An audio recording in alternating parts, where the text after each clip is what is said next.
You're listening to Dare to Think, the official podcast of MereLiberty.com.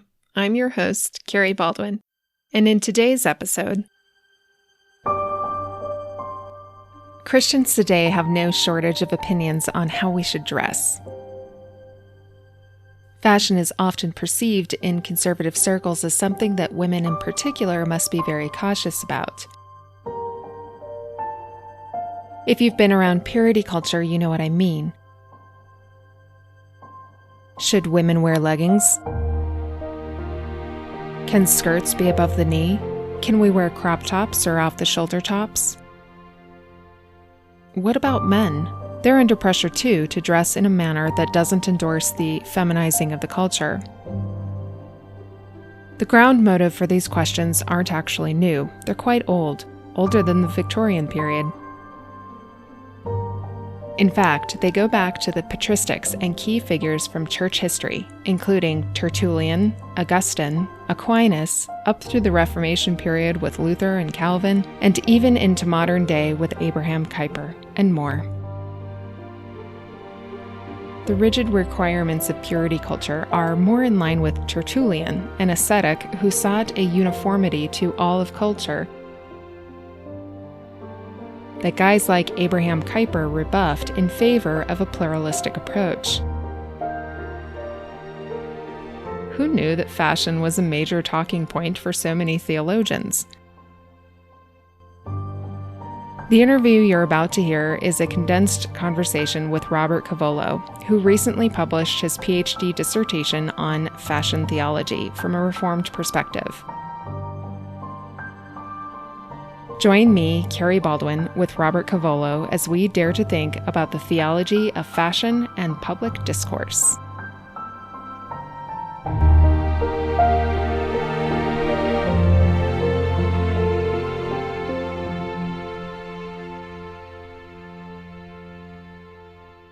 So today I have with me Robert Covolo, a cultural theologian residing in Los Angeles, California.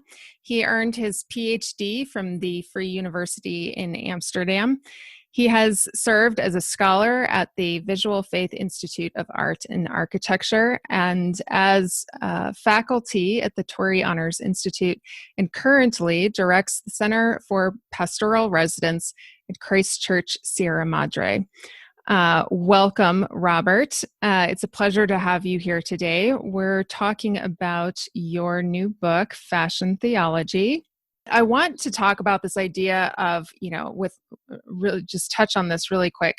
How might you describe the difference between the fundamentalist view of Christian philosophy and the Kuyperian view? Oh, thanks, Carrie, for the question.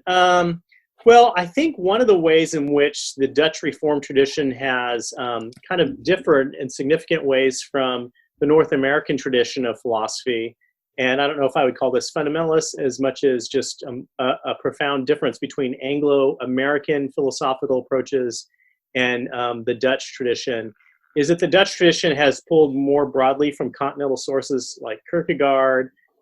They're friends of Schleiermacher, even though they may not buy his liberalism.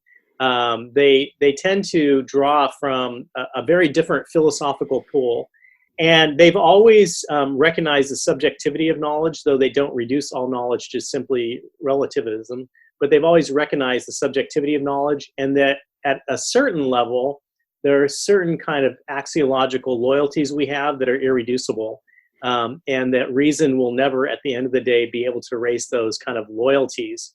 So the Dutch Reformed, for instance, when Kuyper, this is a great example, when Kuyper went to, or maybe we should say when Herman Bavinck delivered the Stone Lectures at Princeton, there was some real serious debate between Bavinck and his North American counterparts on what knowledge is and how knowledge is constructed. So that's, I think, a significant difference. And probably most famously, we have modern thinkers like, people like Wolterstorff and Plantinga, who developed what's called Reformed Epistemology, which is based on the Dutch tradition, which says that at the end of the day, there are just certain things that people do believe that are kind of axiological and then serve as the basis of the way in which they work out their intellectual positions. So that's maybe one I don't know if that's where you're going with that question, and that's Yeah. a huge subject. That's a huge can It of is. worms. It is. It's a huge subject. Well, and you did ping on the thing, at least as far as what attracted me to the the reformational Dutch view of philosophy, Christian philosophy, which was, it's not reducible, that non-reductionist view. It sort of not only accepts but embraces the fact that life is complex and dynamic, and rather than trying to box things in as a way of understanding the world.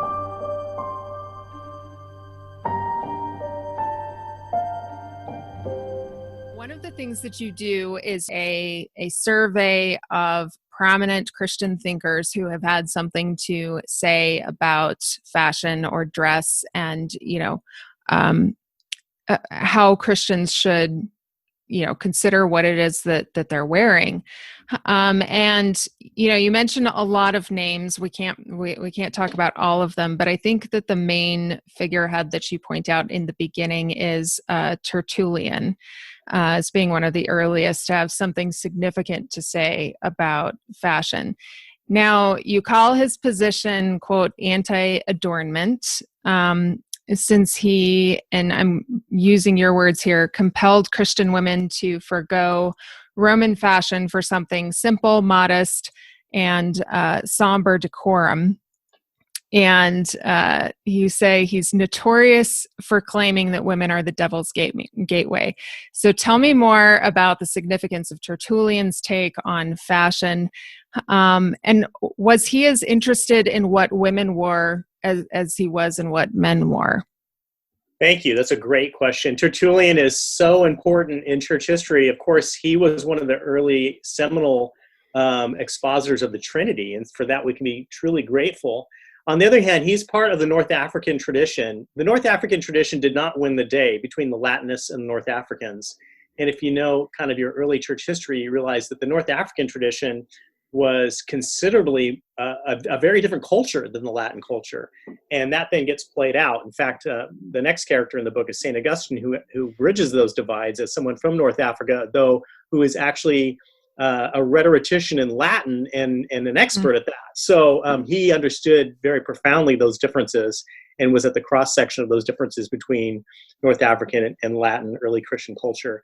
So Tertullian is working within a culture that from which Islam actually, with its dress codes, has emerged. Actually, the dress codes of Islam are much older than Islam. Early Christians in North Africa would have dressed very much akin to the way in which we see women covered head to toe within the Islamic world are dressed. And Tertullian is, he has a particular theology of culture which does not allow for there to be diversity. So he thinks that there should be kind of a uniformity of culture wherever Christianity goes, and that uniformity should be something that is federally kind of like policed by the church. And that's very different from the direction that Augustine and actually Christianity ends up going, in no small part due to the doctrine of the incarnation, in which God himself translates into our own language, right? And so the doctrine of the incarnation pushes against Tertullian's theology of culture. And of course, Tertullian is very much someone who's immersed in the ancient world with all of the patriarchal views of society and culture, and hierarchical views of men and women. And that fits very nicely with his theology of culture, which is very univocal and into uniformity. So Tertullian ends up becoming, and this is not only true in terms of his views of dress, it's his views of sports. A lot of theologians love to start with Tertullian because he becomes the great, kind of like problem. He sets up the problem so nicely because clearly we cannot go this way, right? And so, so he ends up being a nice foil to start with. And I don't think anybody would feel comfortable with Tertullian's rigorism. He was part actually of a strange kind of like charismatic movement that early in the Christian church that believed that the Spirit of God would say exactly the kind of cultural thing we should do for the entire church, and then the whole church needed to line up based upon that kind of like revelation of the Holy Spirit about what we're going to wear. And he does. And to answer the second part of your question, Yes, he does talk about what men should wear as well, although he only has one address on that, and he has two addresses on what women should wear. Interesting. Yeah, the bigger part of that is I think that there is another issue there, which happens to do with eschatology and the head coverings of the church. So I don't know how much we want to get into that, but he does talk an awful lot about the difference between a man wearing the toga and the pallium, and I think that we would actually be unable to distinguish the two within our own culture. They both would just look like a Roman toga. Right. Yeah. But within that culture, within cultures, you do have very strong distinctions within subculture, right? For things that outside of the culture might seem just like all the same. And so Tertullian makes the argument that no Christian man should ever wear the toga, because that clearly is just a disgraceful garment that is connected to all of these terrible Romans, and only a godly man would wear a pallium.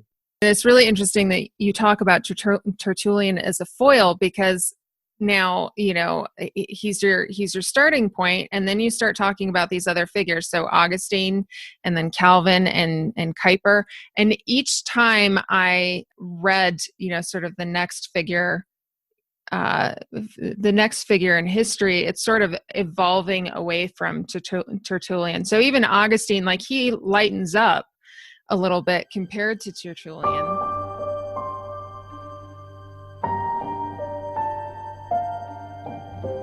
Now that we've gone sort of through this evolution of fashion theology throughout church history, we come to Kuyper. He seems to take this opposite view, almost opposite view of Tertullian, who was very keep it simple. And Kuyper visits America, you say, in 1898, and he saw American dress as decreasing class distinctions and reinforcing harmony within family relationships. He seemed to really like the diversity and that sort of thing. And you say Kuyper credited America's, quote, Calvinist heritage for producing only well-dressed people. So let's talk a little bit about Kuyper and his view on fashion. Well, I have to say, I have to credit Abraham Kuyper for even writing the book Fashion Theology. I was looking for a writing sample in order to get into a PhD program, and I thought, I want to write more about Kuyper, and I picked up a lecture that he gave in 1867 at the Odeon Theater, which, by the way, happens to now be a gay nightclub in Amsterdam. But he gave a lecture there to a bunch of very astute Christian Christians there, Reformed Christians there, and it was called "Uniformity: The Curse of Modern Life." And in there, he gives 3 different examples of the way in which secularization produces a certain kind of uniformity, which I think is correct. I think that there is kind of standardization and uniformity that comes in with modernity, in which you now have a certain bar of reason that everything needs to adhere to. And, so modernity has kind of that kind of impulse. You see that even in the aesthetics of modern furniture or decorum. But Kuyper talks about, among these, he talks about architecture and language, but then he also talks about a uniformity in fashion. And this just really grabbed me, because here I was, this college pastor, attempting to speak to the fashion studies program at Cal State. And lo and behold, 150 years ago, Kuyper is connecting fashion and secularization. And I'm thinking, wow, I've never heard anything like this. And of course, that's just Kuyper. Kuyper was prophetic. He says the most strange and outrageous, but sometimes brilliant and incredibly insightful things. He's not exactly the most careful thinker, like a Bavinck, but he is an incredibly insightful man who reads culture so well. He was an astute man and understood the culture of his day. So Kuyper then brings in this concept of how secularization works within fashion. And Kuyper's concern is primarily with the way in which fashion disembeds us from locatedness.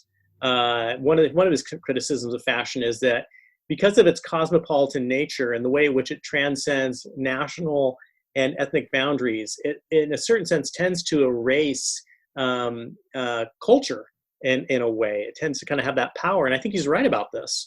And in fact, it also tends to reduce all relationships to kind of market-based relationships that are part of a game that then changes public space. It changes the way in which we work within democratic culture. And Kuyper is not entirely happy with this. Of course, Kuyper is always defending the kleine Leute, the little people.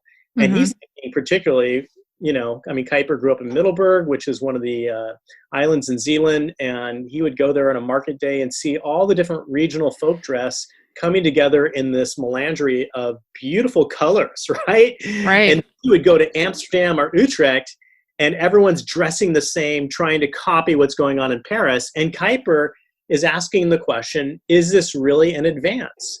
Is fashion really advancing us, or is it simply erasing a lot of the vestiges of folk culture, which have wisdom within them? And I think it's a fair question. And unfortunately, when we see our dress, we actually don't see the way in which our dress is a cultural container, and we don't understand the history behind our dress. It's not like you have folk dress, which contains cultures, values, expectations, social arrangements, the ways in which we inhabit the world, and then there's just our dress, which is neutral. No, our dress continues to reinforce certain cultural assumptions. It's just that we don't understand the ocean we're swimming in, right? And so we just think like, oh, now they're putting on a strange outfit, but we certainly aren't doing that. And the fact of the matter is that we are reinforcing certain cultural assumptions every day when we get dressed, and those are ways in which, and some of those are assumptions that might be in line with the Christian faith, and some of those are things that might be incongruent with the Christian faith. And I'm not just talking about modesty and vanity. So that's something that I think the book brings out, is that Christians have a very simplistic understanding of how powerful their dress is in reinforcing all kinds of cultural assumptions. Hey, I hope you're enjoying the interview. My mission with this podcast is to challenge and rethink our paradigms for politics, religion, and culture. My goal is to bring you high-quality content that encourages you to do the same. I provide a ton of free content, but it's only possible by those who've joined my efforts by becoming monthly members. Monthly members get exclusive rewards, which will include access to the full interview with Robert. A full hour where Robert talks about the fascinating history of a Christian view of fashion, away from asceticism and uniformity and toward one that holds to Christian freedom of conscience and how faith influences our culture. He also asks me some questions about how fashion relates to personal identity. You don't want to miss this. It's a great interview. You can join for as little as $4 a month, which allows me to produce this content full-time. For more info and to join, visit mereliberty.com/membership. Now let's get back to the interview. Tell me more about this idea of fashion influencing public discourse. Yeah, thanks. So, for instance, something that we may not realize is that the suit, which has been something donned now by primarily Western, but it's now spread globally, Western men, and now we have the pantsuit with women. The suit emerged from the French Revolution, and it was seen as necessary for democracy to flourish, for there to be a standardized dress that everybody had kind of access to, so that when you showed up in public, you had equal bearing with the person that you were in conversation with. It's very interesting that women who are latecomers to suffrage did not partake of the suit, right? We have the pantsuit that comes in later. But dress has always been an important way in which we understand somebody's status within society. It's not only true within, we think of like tribal societies in which, you have the chief and he's got a certain outfit that shows he's not just anybody. And, so dress is deeply connected to the way in which we understand someone's status. Of course, nowadays we oftentimes think in terms of like branding and the way in which that shows class. If you can wear all the hot brands or whatever, or you have to wear a knockoff. But the deeper question is how does fashion influence democracies? How does it influence our public discussion? Is it a help to democracies? Is it something that dissolves democracies? Is it irrelevant to democracies? And then how should we understand that in relationship to faith? And I make the argument that that unlike someone like Jürgen Habermas, who many consider maybe the top public intellectual alive, he's oftentimes voted that, who he's still kind of, I would say he's kind of like holding on to that Enlightenment dream that there's going to be a standardized way of knowing, which involves certain kind of bars of reason. So for Habermas, he wants to say that public discourse needs to be completely rational. And if you can't argue with rationality, your thoughts should no longer be admitted into public discussion. And the problem with this is that, number one, it's a deeply secular understanding because it strips comprehensive perspectives such as Christianity from bringing in their fundamental assumptions into public discussion. And in the same way, Habermas says, fashion is terrible. Fashion undermines democracies in the same way in which the aristocracy use their dress in order to subvert the masses and to keep them pushed down, and in the same way in which the bishop used his outfits and his Latin in order to stay in power. Fashion is a way in which people attempt to go around rational discussion in order to have some kind of power that it is not due them because they have not given it a real argument. And then on the other hand, you have those that will want to say public discourse is also very secular, but it's secular in a completely different way. We don't use the bar of reason. There actually is no kind of reason. There's just pure subjectivity. And fashion helps us with that subjectivity because fashion shows that it's all relative based on whose ever preference. And I like this and you like that, and I like green and you like blue. And kind of the father of this view is a French sociologist, post-critical guy named Gilles Lipovetsky. And Lipovetsky wants to make the argument that fashion is the great champion of late modernity, democracies in late modernity, but that faith is the enemy, because faith is going to give us kind of these totalitarian dogmas and these assertions about the way the world is, and who knows the way the world is. We all have to have a kind of soft relativism in order to be engaged in public discussion.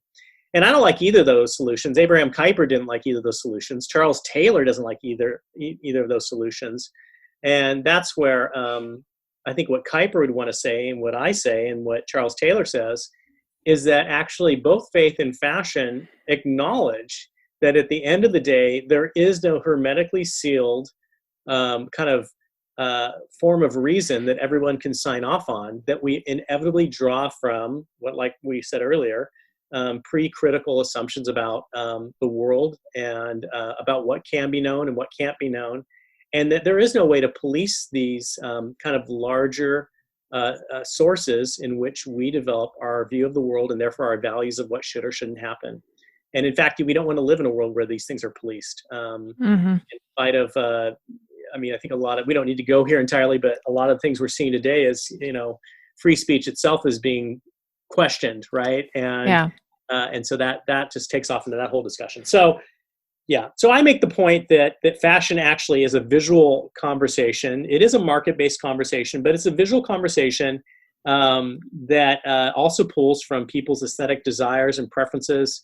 And in the same way in which we should have a freedom of discussion verbally, we should have a freedom of discussion visually, and that allowing faith perspectives into public deliberation is critical to have a truly pluralistic society. So there's a little bit of the politics of fashion for you.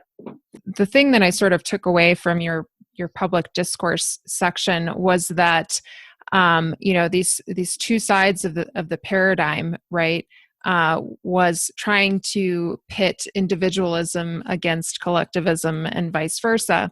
And one of the things that I have come to conclude about a specifically reformed view of libertarianism is that we're neither individualistic or collectivist. We're individuals who exist in communities. And as individuals, we're complex and dynamic, and how we fit into our communities is also complex and dynamic. And so we don't actually need to pit those things against one another. They both exist. And I like what you said about that we shouldn't be policing that. Robert Covolo's work on fashion theology gave me a wonderful opportunity to get a different perspective on patriarchy. Today's feminist narrative says the problem with patriarchy is men, but I don't see that being the case. I imagine that matriarchy would run into many similar problems, and not because I find a problem with women either. Listen to Robert answer this question I had about why the patristics felt it necessary to comment so extensively on female dress. I think that the patristic writings give you a sense that women were seen as not having an ability to be discerning about what they wore, or were Christian women actually seeking this sort of counsel? I think that within the pre-Enlightenment, pre-Renaissance Western world, and we might add to that global world. We pretty much have a history of patriarchy, and that part of that patriarchy is that rulers were seen as those that were meant to comment on everybody's life and dress and activity. I mean, even the way in which a mayor or a governor or a Caesar, they had this kind of like comprehensive ability to speak into all aspects of your life before the onset of civil liberties and democracy and all that. So right. I'm not sure I see so much gender as much as I just see an entirely different world that included this kind of like comprehensive way in which those that were in leadership had the capacity to speak into every aspect of your life and dictate what you would and would not. Did you catch that? It was the nature of civil governance of the time that really lent itself to the notion that powerful leaders, whether in the church or in government, had the authority to inject themselves into every aspect of human experience and direct how people are to act. And that wasn't just for women, that was for men too. But the Reformed view of church polity in civil governance is that the authority of the civil and ecclesial spheres are limited by God. If we hold to this view that authority is necessarily limited by God, it undermines both the patriarchal and feminist views, which hold that some elite groups know better than we do about how best to run our lives. It is notable that Abraham Kuyper, Dutch Calvinist theologian and statesman, held a pluralistic view of culture and fashion, a complete 180 from his patristic predecessor Tertullian. In fact, Herman Bavinck's view of women matured over time as well, concluding that women were much more free than he previously considered. So ask yourself these questions the next time you see a historical, non-apostolic Christian figure muse about ideas not directly tied to the gospel. Does Scripture obligate me to hold this person's view? Did his view change over time? If it did, what was the impetus for the change? If I disagree with him, does this mean he must be wrong on everything? Mere Liberty members will have a chance to dialogue with me more on this in our private Slack group. You know, one of the great joys in my life is to have forged a new field of research. And most dissertations, you crawl down into a field of research and find a little niche where you say something that hasn't been said before within that niche, within that field. But this work actually creates a new field. And already there is actually an Italian theologian and scholar at the University of Luxembourg in Paris who has a book coming out in Italian, which will be a subsequent book. He's read a lot of my work, and he's interacting from a Roman Catholic perspective and developing a Roman Catholic fashion theology. Oh, cool. Unfortunately, that will not be in English. But he's become something of a friend. You know, when I first Zoomed him, I was expecting a guy in a monk habit, you know, and the guys had like an Adidas t-shirt on and had this cool soccer haircut. Anyway, and then I actually just got off the phone, and I'm beginning to guide a doctoral student in theology at Villanova University, and she's writing her dissertation on fashion theology. And then I'm going to be teaching a graduate seminar at the Institute for Christian Studies this summer on fashion theology, and I'm hoping to maybe glean a couple more people that are interested in doing follow-up dissertations. So I think we're already well on our way. I would love to see somebody do something on fashion and identity. I think that is something I don't really get into, but it's a hot topic today. There's so many other things that really could be done and need to be done. And I purposely stayed away from fashion and gender in the book. I know that must have been hard for you, Carrie. It's something that needs its own treatment, as well as many other subjects need their own treatment. Sure. But hopefully it's enough to get the conversation going, and that hopefully 20, 30 years from now, somebody will say, well, some guy named Cavallo started this off and he was wrong about everything, but at least he got the ball going. Yeah. Well, it was a pleasant surprise of a book. I really enjoyed it. It was very easy to read. And so, I think any one of my listeners who are not immersed in either fashion theory or academic theology will be able to follow the book. So it's called Fashion Theology by Robert Covolo. I assume you can get it on Amazon. Is that the case? You can get it on Amazon, and you can go to Baylor University Press, and you can also order it there as well. Wonderful. Well, thank you so much for coming on. I really enjoyed the conversation. I hope to hear more from you soon. Thanks, Carrie. It's been a real delight. Thank you, everybody who's listened along. You've been listening to Dare to Think, the official podcast of MereLiberty.com. I'm Carrie Baldwin, and I'm an independent researcher and writer working outside academia. My mission is to challenge and rethink our paradigms for understanding society by applying Reformed theology and philosophy to politics, religion, and culture, in order to engage individual freedom and responsibility within our own spheres of influence. I also teach online courses in critical thinking using the Socratic method, which you got a taste of in this episode. If you've enjoyed today's episode and would like to join me and my other patrons and underwriters in our effort, you can sign up at MereLiberty.com/membership. This episode was created due to the generous support of my patrons and underwriters. I'm so very grateful to Bob, Patrick and Shannon, David and Nina, Jean, John, and Tom for helping me get this episode published. You can listen to more episodes by subscribing to Dare to Think on any podcatcher, and you can read my articles on MereLiberty.com, sign up for my courses at courses.MereLiberty.com, and also find me at the Libertarian Christian Institute, where I'm a regular contributor. Thanks for listening.